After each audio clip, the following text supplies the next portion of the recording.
fish report. Hanging at the fish report. Hanging at the fish report. Hanging at the fish report. For your latest news in high school sports, tune in to the fish report. Don't need no bed, don't need no pull. When you tune in to the fish report. Hanging at the fish report. Hanging at the fish report. You got Craig and TK and Head and D tuned in at the fish report. Coming to you live from Studio F in Versailles, Ohio. It's the Fish Report Live Show with your hosts, Craig Fissinger and Ken Francis. Tune in to the fish report. Good evening, everyone, and welcome to another Fish Report Live, our season finale. I'm Craig Fissinger. That is Ken Francis. We're your host. Thanks for joining us. Back in our sound room tonight, it's TK and Heavy D. Looking forward to talking to them a little bit later in the show. And out in Studio R, Kobe's got the couch all to himself, and that's because Daniel has the week off. Ken, another fun night on FRL as we wrap things up for season number 7. Yes, it is, Craig. Really looking forward to the show tonight, Craig. Kobe doesn't quite have the couch by himself from what I'm hearing. I heard somebody just joined him on the couch, so we'll see who that is here, a special guest here in just a few minutes. But, Craig, looking forward to talking to Sam Prakel tonight, Craig. Everybody knows of Sam Prakel. He is the All-American at the University of Oregon, and all Sam did, he's a Versailles former state champion over at Versailles. He's a high school Heisman Trophy winner. He's a 4-time All-American, like I said. He's a Pac-12 champion in the 1,500-meter run, and he's had nothing but success out there on the West Coast, Craig, at one of the premier track and field programs in the country, and he's a Duck. He's Sam Prakel. Really looking forward to talking to him. Yeah, can't wait to get to that, Ken, that's for sure. And we're also going to talk about the final week of the spring sports season. A couple state tournaments going on this weekend. Yes, there are, Craig. You know, you've got state track and field going on over there at the Jesse O. All the divisions will be running there on Friday and Saturday, as well as baseball and softball, Craig. Baseball taking place, of course, in downtown Columbus. That starts Thursday, tomorrow morning, with the local Fort Laramie Redskins in action, Craig.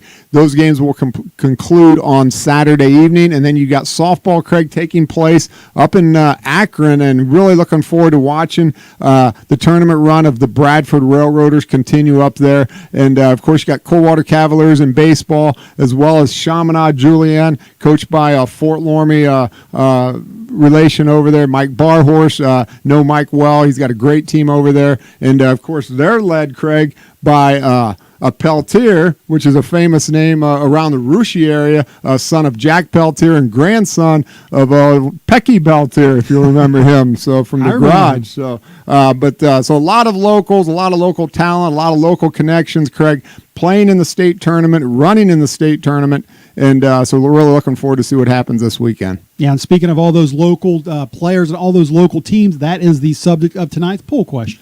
Yes, we're going to ask our listeners out there, which local team do you feel has the best chance of bringing home a state championship this weekend? Is it Bradford in softball, Coldwater in baseball, Fort Laramie in baseball, or Minster in track and field? Some 4 great choices there, you know, Craig. Who knows? They all 4 could bring one home, and wouldn't that be fun? Yeah, of course, a lot of teams, local teams in that state track. But Minster seems to always have the best performance year in, year out of most of them. So that's why they're the one of the answers on our poll question. If you're watching us on the Fish Report Live page on your computer or your phone, you can scroll down tonight. Help us answer the last poll question of Season 7, or you can wait till the end of the show when TK will have those results for you. All right, Ken, let's get things started, and let's go right on out to Studio R, check-in with Kobe. You said he's got a special guest sitting out there tonight since Kearns is off. And, Kobe, who you got out there?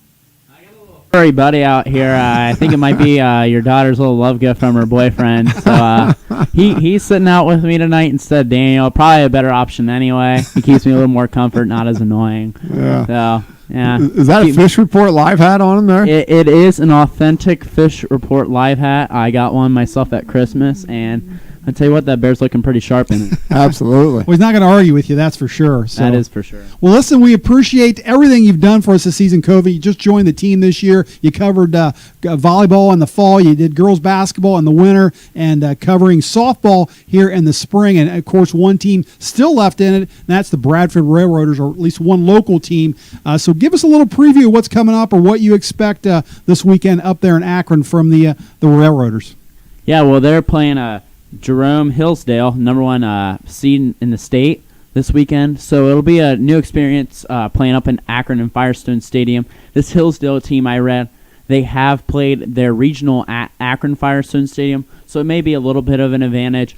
But this Bradford team's young. I think that's still something you got to keep into play. I said it even before the regionals. You know, they're young. They haven't experienced this. So a key for Hillsdale will be to get on the board and keep the pressure on the Lady Railroaders and see if they're able to crack. Because with freshmen, you never know what response you're going to get out of them. But Skip Miller pitched a fantastic game, and Bradford just hit the heck out of the ball. Sometimes you just can't handle that, and Parkway certainly couldn't Saturday. You've seen players like Bailey Weisong make them pay for walking Skip Miller, and the next thing you know, Bradford wins in a run roll, which was a complete shock to me because I took Parkway. So give credit to Bradford. I'm definitely rooting for him this weekend. Kobe, I got to ask, I went over to Greenville, watched the game, and first of all, I had to, of course, go to the train stop in Bradford and enjoy a marvelous breakfast beforehand. But after the breakfast, got over there to Greenville. Hats off to the Green Wave, the Lady Green Wave. They've got a fabulous softball facility over there. I was really impressed. Bleachers on the outfield and just a first-class location there to hold a regional tournament. Watching the teams warm up over there, Kobe, I got to agree with you. From the eye test, there was no contest. It looked like Parkway Panthers had the upper hand in every position except for you never got to see the pitchers warm up and you did not get to see the bats. Explain to me how a guy like me was so wrong on the eye test, including yourself, who took Parkway. I just thought for sure Parkway would win that game, and it was a landslide. I mean, Bradford just dominated. What causes that, Kobe? I think tournament and baseball, softball likewise, is just kind of funny because you can never really tell. Sometimes infield can determine momentum, but like I was saying last week, you put the ball in play, you make teams make plays, and you see what happens. And Bradford put the ball in play, and they put the pressure on Parkway. That's what you got to do. You got to keep the pedal down. And the eye test doesn't really matter. You throw the records out the window.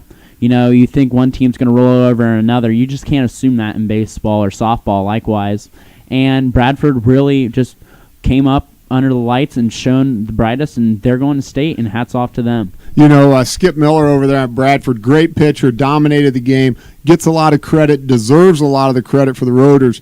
But, I got hats off to Bailey Weisong over there, the shortstop for Bradford. They intentionally walked Skip Miller. It's a 2-0 game. They load the bases for Weisong, and about the third pitch she sees from Haley Hawk, Kobe, she just drives that thing over the left field fence for a grand slam. Pretty much put the game out of reach right there with one swing of the bat.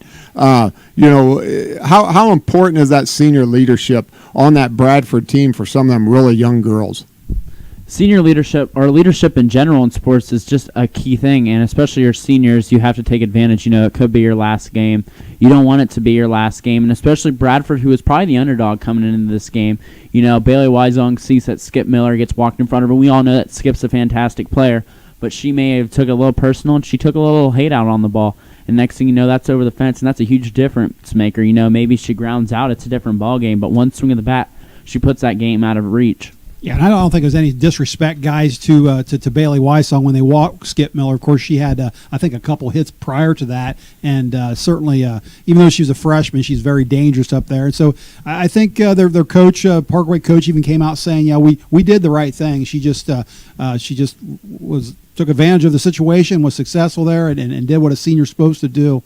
But, Railroaders playing very good, and I think every girl on that team actually had a hit in that game, at least from what I remember. So just playing very well at the right time, and that's what it takes to get to state, and hopefully they can bring home the hardware there. So, Kobe, I'm having a tough time taking you seriously with that bear sitting there. So, listen, we're going to get back to you a little bit later in the show, but thanks for that report on softball. We're going to move ahead, Ken, and talk a little baseball now.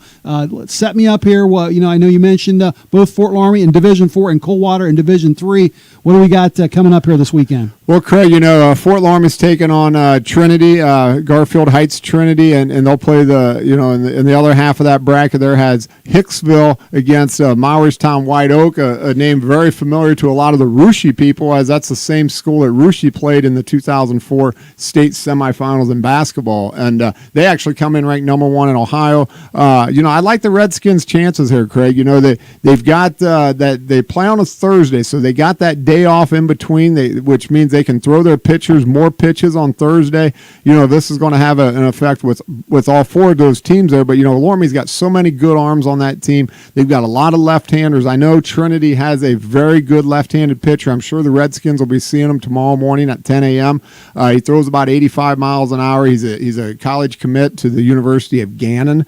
And, I'm sure he's good. One of the highest-ranked pitchers on PBR from what I'm seeing.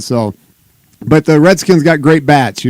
I've said it for years. This junior class over there at Fort Laramie, taking nothing away from senior Dylan Albers over there at Fort Laramie. He's had a tremendous year. But that junior class at Fort Laramie just carrying this team right now, Craig.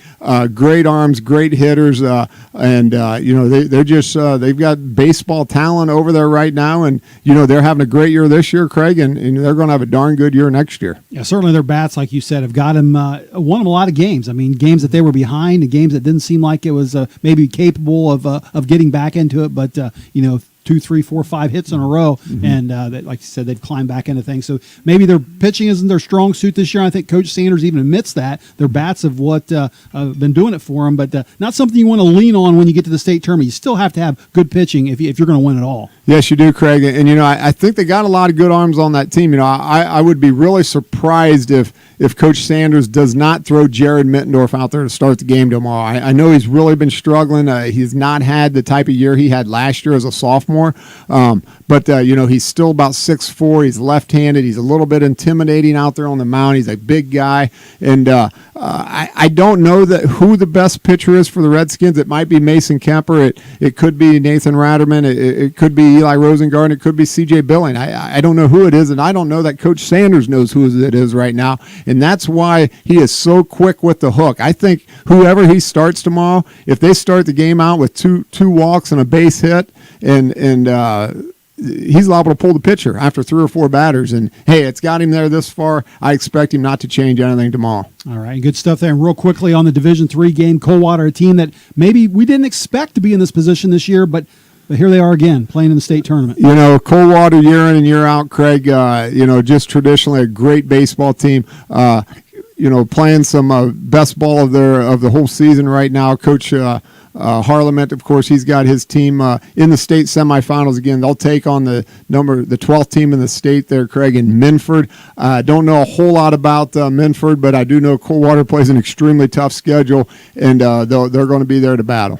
Yeah, Coach Harlemer, like you said, never take him for granted, and once again got the team there in the semifinals, and they're certainly a team I wouldn't want to face no matter what I was ranked, that's for sure. So, all right, Ken, well, let's take a short break. That's going to wrap up our softball and baseball talk, but stay right there. When we come back, we're going to talk some track and field, including our interview with the amazing Sam Prakel.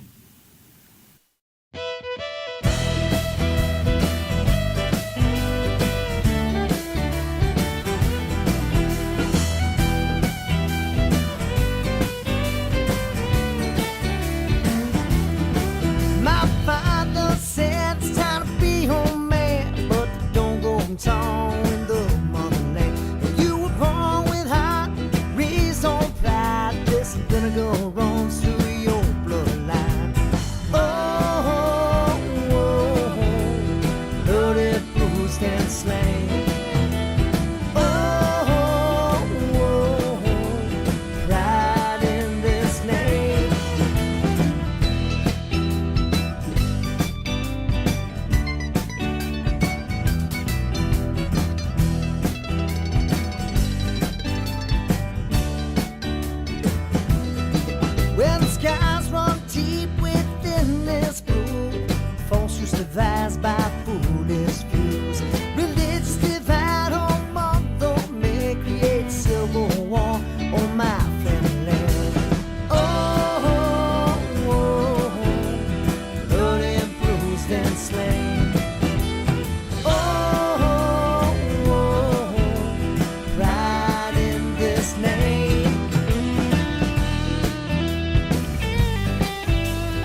And welcome back to the second half of Fish Report Live. Before the break, we were talking some state baseball and state softball. Now we're going to talk a little track and field, and of course the state meet coming up this weekend. A lot of fun. A lot of locals will be participating there. Can't wait to hear all the results after the prelims on Fridays, a couple finals, and Saturdays, all their finals then. But Ken, tonight we want to talk about a guy we've been watching run for, it seems like a lot of years, and he was a guy that you remember when he used to star at Versailles. I know it's been a number of years ago, but Sam Prakel was something to watch in high school, wasn't he? Yes, he was, Craig. Something to watch in high school, and he's just carried that running clear out to the West Coast, Craig. He runs for the premier track program in the nation in the Oregon Ducks, Craig. Sam he's been a 4-time All-American out there. He had a great high school career, like you said, at Versailles.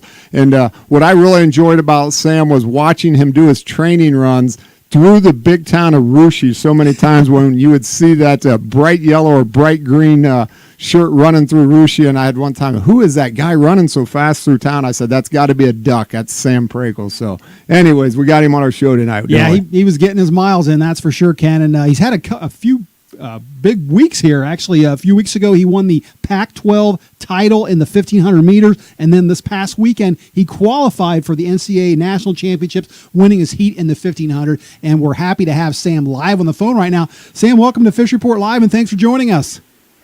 Hey, yeah, thanks a bunch. Pleasure to join you. Well, listen, it's been a number of years. I know we talked to you back in those high school days that Ken and I were just referring to, but I just mentioned you've had a big couple weeks here, winning that Pac-12 title in the 1,500 and then qualifying for the NCAA National Championships coming up here in a couple weeks. Sam, how do those accomplishments rank for you? I mean, are those the biggest of your career? Yeah, I was giving some thought about the Pac-12 meet, and that's a big meet for us every year. We kind of gear our whole year to these couple weeks here in May, and we love the Pac-12 meet. We have 12 straight team titles, and I've been a part of the last 4, and I've made the Pac-12 final in the 15 the past 4 years. So I've been there every year and have been close to the front, but it was just really satisfying to finally get a win at that meet this year, and to do it off a double too meant a lot. Running the 800 also kind of making it a busy weekend for myself. But just to see the guys who have come through the Pac-12 and who have been able to win individual titles, it means a lot to be kind of on the same list as those guys. And I mean, I'd say the Pac-12 title ranks as one of my top accomplishments. And then I guess qualifying last weekend down in Sacramento was great. Can never take qualifying for granted, and I think I learned that last year. I mean, not making it out of the region was kind of a big blow to my season, and definitely learned a couple lessons last year, and kind of made some changes and made sure I took care of business this year and got back to the national meet. Just kind of business as usual down in Sacramento, and got back to Eugene, and excited for the national meet next week. So yeah. Well, listen, you certainly were a star back in, Ken and I were just talking about the Versailles days. You won some state titles. You got that thing called that Wendy's High School Heisman back then. But, making that transition to a program like Oregon, what kind of things had to change, or what were the biggest things that changed with your training going from Versailles to an elite program like Oregon?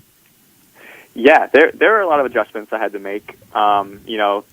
From things like I never doubled in high school, I never ran twice a day, and I never ran more than 50 miles a week. And some of the workouts that I had to adjust to in college were just a lot bigger and a lot faster. But I think my coach Andy Powell did a really good job of easing me into all of those adjustments, and the first year taking it slower and not running as many miles as the other guys, or not doubling as much.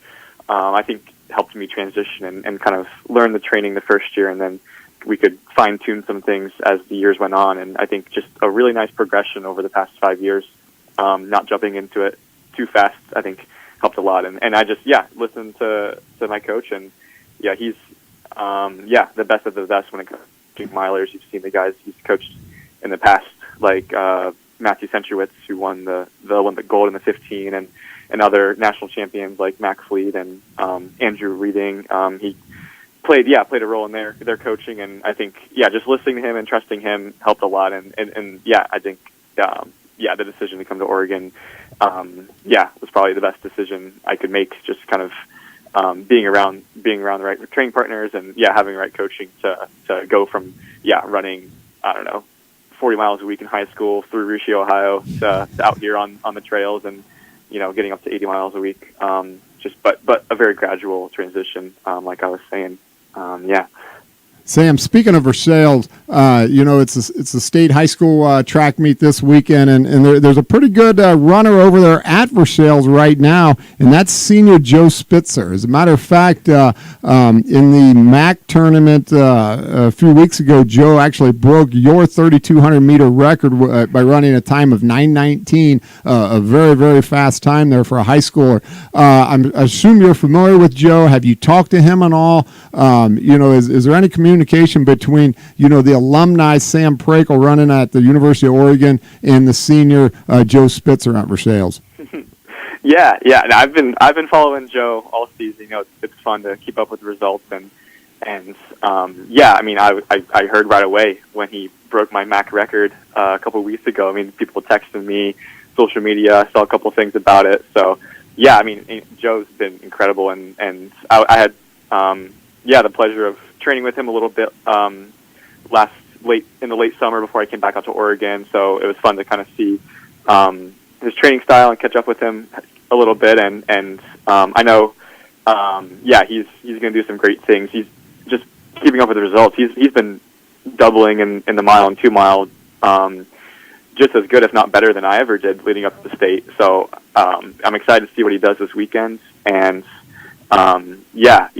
it's been really fun to follow him and follow the rest of the Versailles team. It's nice to see the boys get another MAC title, and I look forward to seeing how all the other qualifiers do this weekend. I have to give a shout out to my sister Lucy in the pole vault and a couple other Josh Steinberger in the hurdles. A lot of returning competitors on both sides. So I'm excited to see how Joe and those guys do over in Columbus. And your introduction was just bringing back a lot of memories. Can't believe it's been 5 years since I last competed at the state meet. But every year I always love paying attention to those results. And Joe, he's super close to my 2 mile school record, and he'll be gunning for that. And so I'm just excited to see how he does.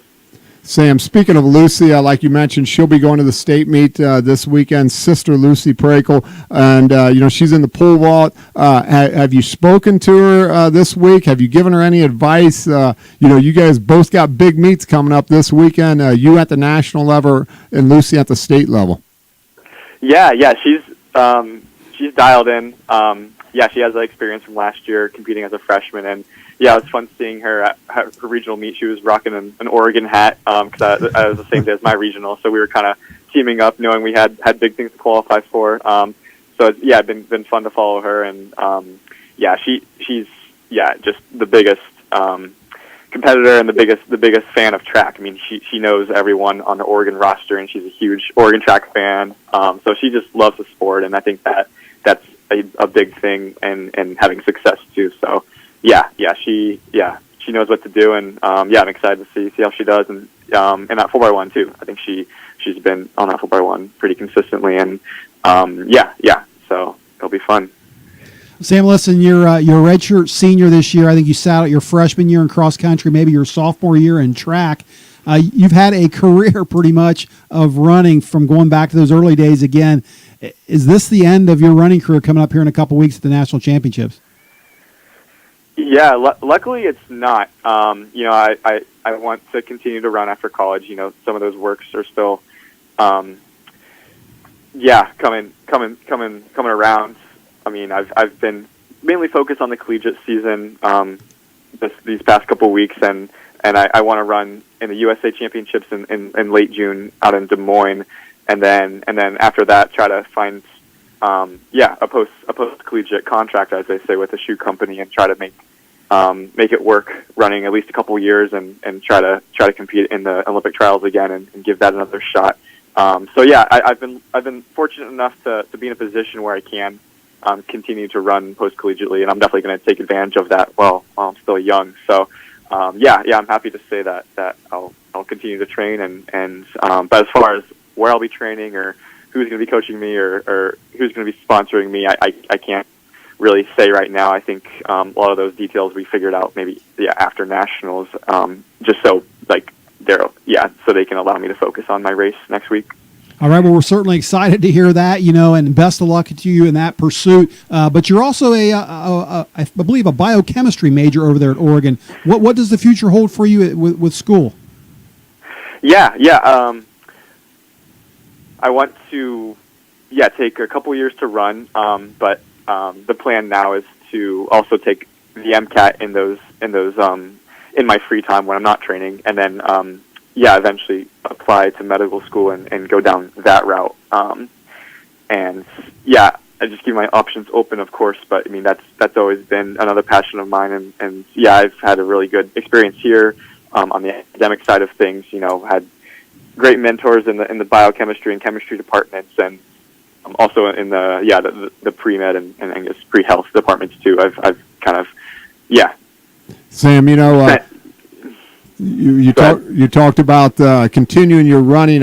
Hopefully we see you running in the streets of Russia here when you come back to Versailles, because if we do, we've all got bicycles and we could probably pedal really hard and try to keep up with you the best we could. So, I appreciate some training partners. Yeah. We could pace you maybe on the Bloomer 10K or something like that. We got some good courses out here that we run. So, but, exactly. Hey, speaking of all the people in Versailles, all the people in Oregon, you've been a national runner. You've been a great high school runner. It's been a big part of your life. Just in conclusion, for all of our listeners, what has running meant to Sam Prakel? Yeah, it's a great question and something I think about often. But running was just a gift that I was blessed with, and I've been put kind of in a fun situation. It's just a fun way to connect with a great community. I know so many people, and especially traveling to different meets now and being able to kind of be a part of that community. That's really like a strong community, both at the high school level and the college and the professional level. It's my life, and it's been also a great way to connect with those younger than me, being able to support the high school teams going to state and to see younger runners out here and talk to people, whether it's on social media and responding to kids on there who always have questions about running, and it's just been a great way to reach out and connect with a great community. So running, it's been a big part of my life, and I wouldn't change a thing. Listen, Sam, from all of us here on Fish Report, we wish you the best of luck this weekend. And, you've been a great inspiration to a lot of local talent. And, good luck to you. And appreciate you taking the time out of your busy schedule to be on our show tonight. No problem. Yeah. It's a pleasure to join you. Thanks again. All right. Thanks, Sam. Thank you. All right. Bye. All right, that was Sam Prakel. And Ken, again, we talked to him years ago at the, I remember you interviewed him at a high school meet. I believe it was at Tiffin. It was. We stopped him on a cool down. We did. And grabbed an interview with him there, and kind of fun to catch up with him. What I thought may be the conclusion of his career, but it sounds like he's got other plans, so that's awesome. Pretty exciting stuff right there. And who knows, maybe Fish Report can sponsor him, and he can run around with, maybe Nike logos and Fish Report logos or something. Great idea. That's a great idea. I think it'll work. Hey, let's check in with those sound room guys one more time, Ken, before we wrap up season 7. And guys, it's been a fun year with you, and with Covey and Kearns out there. I know you didn't get quite the airtime you've got in years past, but I think you have some ideas for maybe next season. I heard you want some maybe some new features on the show. Well, yeah, before we get into that, best of luck to Sam Prakel. And if he's going to be my running partner, I can guarantee you I cannot keep up with him on a bike. I've got a moped at home I might need to dust off to keep up with him. But a great young guy there. Good luck to the Bradford Railroaders. Good luck to Coach Sanders and the Redskins. I'm thinking, Craig, next year, I've traveled the country quite a bit as a youth. Been to every Civil War memorial site, this side of the Mississippi. Pretty well-rounded guy. And, I'd like to start maybe a little segment called Ask Heavy D. There you go. Any random question, send it in by Twitter. You can look at them and you can throw me whatever question you want, and I'll give it my best shot. Hey, that's a great And idea. what I think don't know, TK probably knows. Might just. What about you, TK? Anything you'd like to see next season? Something we can work on over the summer? Oh, maybe a couple more cameras. I think we need a little more airtime, like you said. So maybe a couple of different angles here back in the sound room, show up our good sides, and I'm thinking like a little shelf right here. We can put different things on it. I've got a Pez collection I'm pretty proud of. Maybe we can flash some of that up, or maybe a minnow bobblehead or something like that. Well, I tell you what, this summer we'll sit down and we'll work out the contracts between you guys and Covey and Kearns, and maybe cut them back a little bit, give you guys a little bit more airtime. We'll have to get if your attorneys need to be involved, so be it. But we'll get something worked out over the summer. Sounds good. All right, I'm all for it. Well, hang in there. One more thing to get to, and that is tonight's poll question. Ken, why don't you read that for our viewers one final time? We're going to ask TK the results here, but which of the local teams do you feel has best chance to bring home the gold trophy for the weekend? Is it Bradford in softball, Coldwater or Fort Loramie in baseball, or Minster in track and field? TK? well, it looks like the Roaders solved the poll question, and they locked things up with 56% of the vote going to the Lady Railroaders and their wonderful little team and their special road up there, to, like you said, to Akron.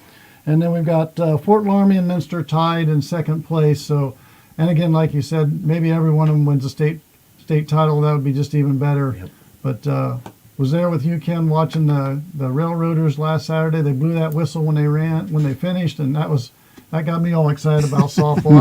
I wish it wasn't in Akron. I'd love to go watch them play again. Yeah, it certainly was a lot of fun, guys, and I think everybody in this area seems to be pulling for them. That's for sure. So before we close things out, let's bring in two guys. Cody, bring him back into from Studio R into Studio F here, and our help here, Ross. If you want to come on in here and join us, and we can if we can get the whole shot here. There's the whole crew, the Fish Report Live crew, and. Guys, it's been a pleasure again this year. Can't believe it's been 7 seasons. I think most of us been here for most of it, and even the new guys have been making a lot of fun. That's for sure. So great work, Craig. I'd like to give hats off to Craig. He does a lot of behind the scenes work, as TK and Heavy D know that as well. So thanks, Craig, for all the time you put into it. All right. With that, we're going to have Covey, I think, turn out the lights on season 7 here. I want to thank all the guests for tuning in, all the interviews we've had this season. And with that, we hope everyone has a great rest of the summer, and good night. Hanging at the fish report. Hanging at the fish report. Hanging at the fish report. Hanging at the fish report. For your latest news in high school sports, tune in to the fish report. Don't need no bed, don't need no pull. When you tune in to the fish report. Hanging at the fish report. Hanging at the fish report. You got Craig Hinton.